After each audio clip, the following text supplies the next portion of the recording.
morning. We kind of snuck on stage, didn't we? Did you see us come on? So good morning, everyone. My name is Carolyn Johnson.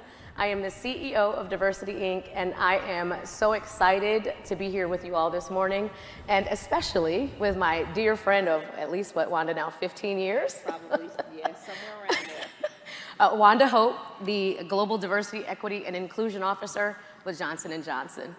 Welcome, everyone, and I guess we'll give ourselves a round of applause.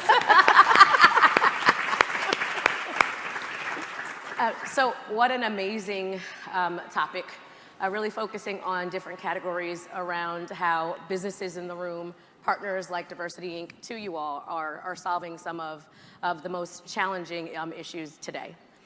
We're really focusing on this segment really around community impact. And so you'll learn a little bit more about us through the conversation. We have 20 minutes, so we're going to dig right in. So please don't think I'm rude. We got to stay on time. So Wanda, when I think about the lists that Johnson & Johnson has ranked on, so just to level set, Johnson & Johnson has participated in the Diversity Inc. Top 50 competition since 2007, yeah. Right? This year in 2022, you all remain in our Hall of Fame. You ranked #1 in 2018. And there are other lists like top companies for Latino executives, yes. LGBTQ+ employees, top companies for executive sponsorship, and also top companies for people with disabilities. So with that, can you tell us a little bit about how the J&J Credo guides the company, particularly when it comes to the values of diversity, equity, and inclusion? Yeah, absolutely, and happy to share that. So if you know anything about Johnson & Johnson, you probably know or have heard about our Credo. And our Credo is really our mission statement that guides our responsibilities to the world. Our Credo has 4 paragraphs, and the first is focused on our responsibility to the patients, the customers, the healthcare practitioners that utilize our products around the world every day. The second paragraph is focused on our responsibility to our employees. The third, our responsibility to our communities. Mm-hmm. And the fourth is our responsibility to our shareholders. And we truly believe that if we do those first 3 paragraphs right, that our shareholders have no choice but to realize a fair return. Mm-hmm. And that formula has worked for us for more than 130 years at this point. Mm-hmm. Now, when you look at our Credo, diversity, equity, and inclusion is truly embedded throughout the Credo. So throughout all 4 of those paragraphs, equity is embedded in different ways. We specifically and explicitly call out the need for diversity, the need for inclusion in our Credo. So it really is embedded into how we work each and every day and how we make daily decisions across Johnson & Johnson. Absolutely, and thinking about leadership, I mean, and talking about purpose. So your wife to Bobby, mother to Tyler. Yes. But that's not just the way in which you're living your purpose, also as a leader in this space. And you didn't just grow up and one day say, oh, I'm Chief Inclusion Officer. You've been leading sales, performance analytics. So with that, and this is a 2-part question. When we think about the company's global DEI strategy, how does J&J elevate DEI to a business imperative? And I'm underlining business imperative. And how does the company use data and metrics to advance the strategy? So that's the first part.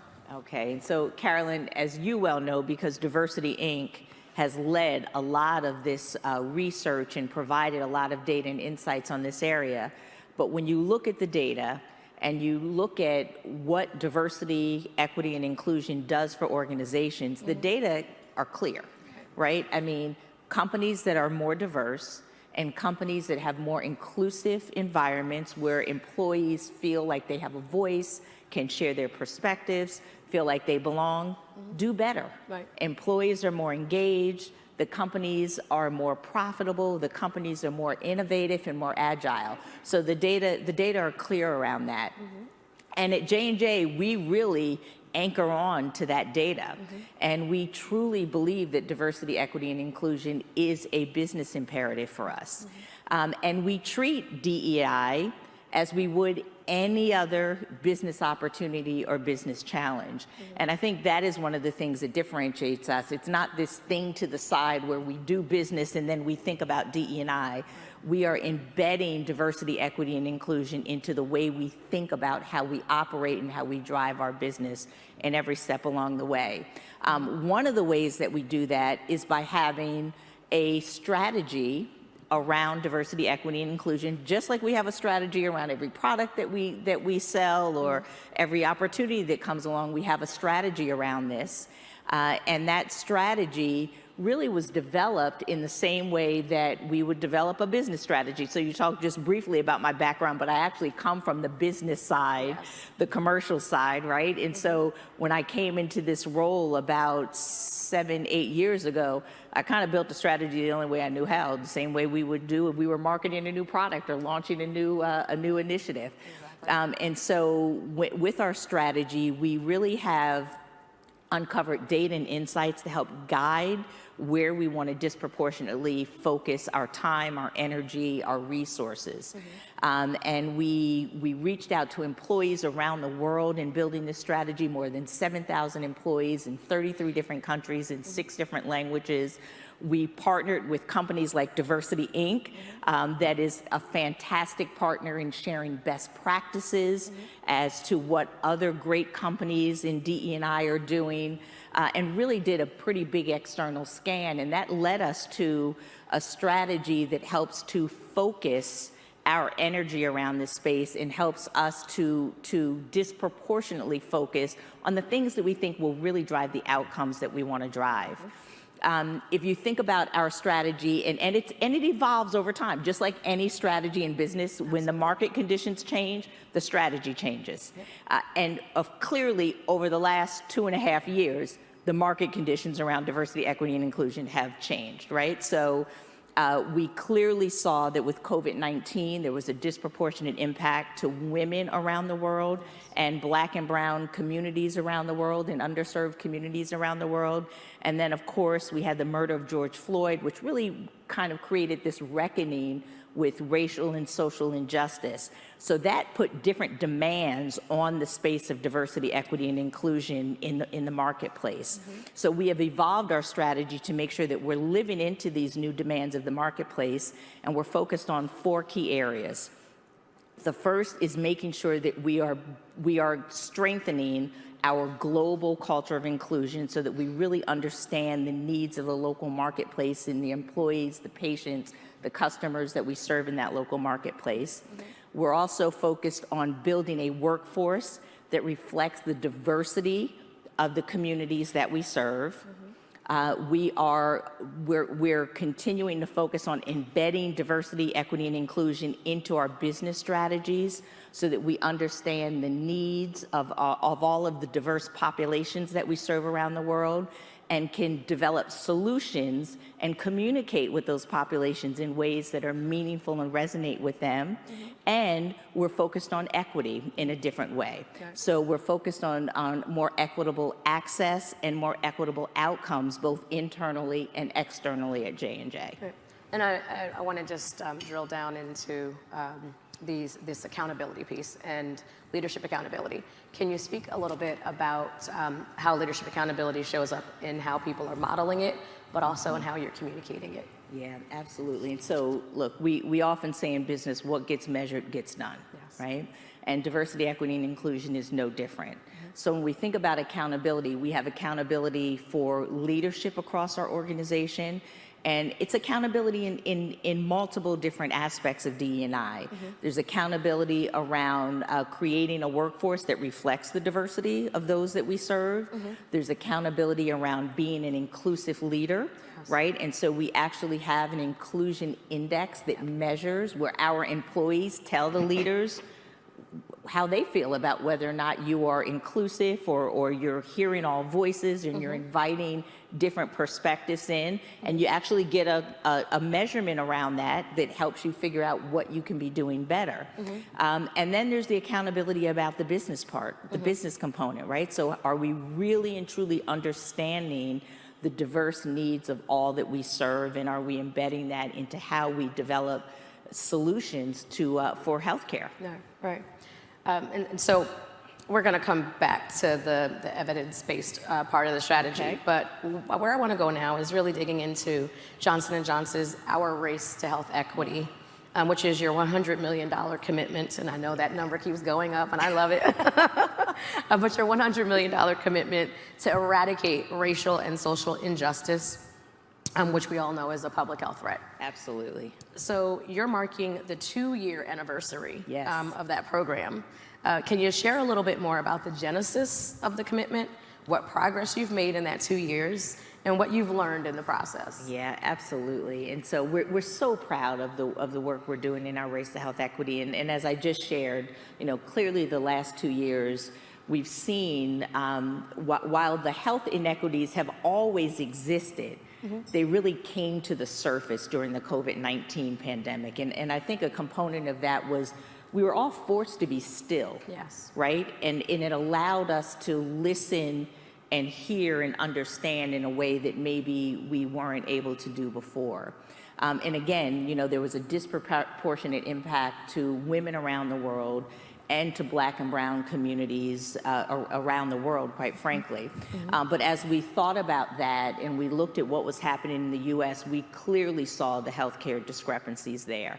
And Carolyn, you know that you can take just about any disease state in the US, and if you look at Black and brown communities, the progress, the outcomes are typically going to be worse than white communities, whether you are looking at maternal mortality, whether you are looking at diabetes, cardiovascular disease, the way we treat pain, cancer, the impact, the disproportionate impact and outcomes is pretty consistent. Yes. So at Johnson & Johnson, we kind of took that moment that was happening during COVID-19 and said, how do we lean into what we're really good at, which is solving some of the world's most challenging healthcare issues as the largest and broadest healthcare company globally, and how do we use our big for good? And so we launched our Race to Health Equity, which is a $100 million commitment over 10 years to try to eradicate healthcare disparities for Black and brown communities in the US. In our Race to Health Equity, we're really focused on 3 key areas. One is around making sure that we are building a more diverse healthcare workforce, because the data also is clear here that when people are treated by people that look like them, their outcomes are better, right? And so one example of how we live into that is a partnership that we have with the National Medical Fellowship Foundation, where we are sponsoring scholarships to make sure that we can create more Black and brown physicians and healthcare workers. The second big area that we're focused on in this space is building community alliances and partnerships. And we do that in multiple ways. And I'll share an example of how that really comes to life for us. So we have a physician that works at J&J. His name is Dr. Richard Brown. And Dr. Brown shares the story of his father-in-law. And his father-in-law was having all kinds of health issues and first had a leg amputated. Then shortly thereafter had an arm amputated. Then shortly thereafter had his second leg amputated. And then shortly thereafter passed away. And so as Dr. Brown was really sort of researching what happened, he was thinking that the color of his skin was likely impacting the health care, the quality of care that he got, and ultimately impacting the outcome for his father-in-law and leading to an early death. And so he, really kind of dived into that and created an organization called Saving Legs, Changing Lives. And it really is focused on peripheral artery disease, and it's focused in the community in the south side of Chicago. And we partner there, and we're doing this through J&J, through our Janssen organization at J&J. And we're partnering with an organization called the Balm in Gilead, which is really helping to educate the local community, doing health screenings around peripheral artery disease, and hopefully, once we really get this going, changing outcomes for the Black patients that are in that community. So that's one example of how we're really looking at community care models. And then the third big thing that we're focused on in our Race to Health Equity is really about enduring alliances, because we know that we can't do this alone, right? No one company can do this alone. Not one. So we are partnering with community-based organizations like the Balm in Gilead, or like Columbia University, where we're partnering around educating and supporting community healthcare workers to make sure that we can really get this coalition driving greater health equity and hopefully greater health outcomes in the U.S. Yeah. And we can definitely see with the progress so far that there is a sense of urgency. It's not like, well, let's just wait until, but it's what can we do now with a sense of urgency. Absolutely. And so I think that is a great segue into, unfortunately, our last question, which brings our time together to a close for now. But that's really around change, right? And so change ultimately begins at home. Yes. So how is J&J creating an inclusive environment that fosters connections and allows folks to learn from one another's unique experiences and capabilities? And I just want to comment on this stigma issue that we see come up in care all the time, and how we realize that this question is really key because stigma is also an issue at work. Yes. And so that culture, how are you dealing with all of that, pulling that stigma thread through where we have to spend so much time, which is at work? Yes. So, we think that having an inclusive environment where everyone feels like they belong is so critical to our success, to be able to serve the patients and our customers and the healthcare workers around the world. And one of the ways that we do that well is by having different voices and different perspectives around the table. Right. And when we have that, you have to have an environment where people feel free to speak. Right? Because if they can't share their ideas, then why do you have all these different people around the table, right? You won't really drive innovation that way. And so we do quite a bit at helping to continue to enhance and strengthen our inclusive environment. So we educate. So we've recently just launched a training called Conscious Inclusion, which is sort of the next phase after unconscious bias, right? Which I know people have been doing along the way. And Conscious Inclusion is really about helping our leaders take purposeful and intentional action around being inclusive, right? I want you to say that again. Purposeful and intentional action around being inclusive, because that is what we need to do, right? Sometimes it's just stopping and thinking about what you're doing instead of going through the motions that makes all of the difference. Absolutely.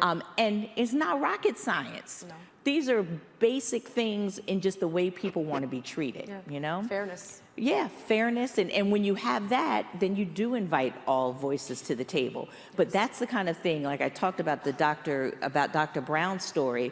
If we didn't have an environment where he could share his story about his father-in-law, we would have never launched the Saving Legs, Changing Lives. An authentic experience that helped to save lives. Right. And open eyes too, right? And so that's why we think that this inclusive and belonging is so important. We also do lots of other educational pieces. So, we have all kinds of, I'm going to say trainings, but a lot of them are sort of self-led learnings where you can learn about different cultures and different experiences. We have open forums where we invite people to share their stories. And then we try to create that safe environment where people feel comfortable asking questions of others in the right way. Right. So we really do spend quite a bit of time on educating people so that people can be more inclusive and more open and more welcoming. And then, of course, as I stated earlier, we also think that measuring is important as well, right? And it's measuring so that we can figure out where we want to get better, right? And how we get better. It's not measurement to ding somebody or treat them in a negative way, but when we understand where we have greater opportunity, then we can build the resources to again be intentional about how we build those competencies for not only our leaders but for all employees across J&J. I love that. Measure to improve, not to shame. Yes, I love it. absolutely. I love it. Well, Wanda, that is our time. Thank you so much. Went so fast. Didn't it? Time flies when you're having fun. So thank you, Wanda, for your insights and sharing just some high-level information around J&J's DEI strategy. And I wish you the best. I wish J&J the best of luck today. And thank you, everyone, for your engagement. And if I could just say before we go, if I could just also thank Carolyn, great partner with Diversity Inc. and the work that they do at Diversity Inc. with doing research and providing information and sharing best practices is top notch. So thank you for all that you do, Carolyn.